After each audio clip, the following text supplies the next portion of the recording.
Hello everyone! Ako nga pala si Romnick Utig from BSED 4th year.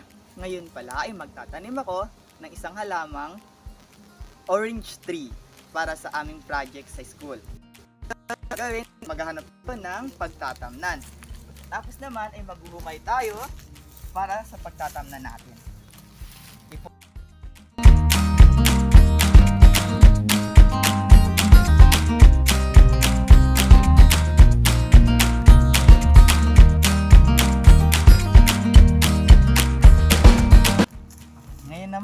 Ngayon naman po ay kukunin natin ang halaman sa isang paso at ililipat na natin dito.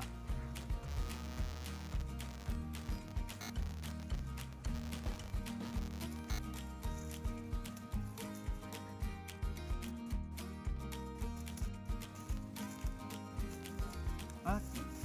Ngayon naman lilinisan natin para naman hindi siya yun lamang po, at ngayon didiligan na natin para magkaroon siya ng lakas na buhay ulit. Thank you po. Bye bye.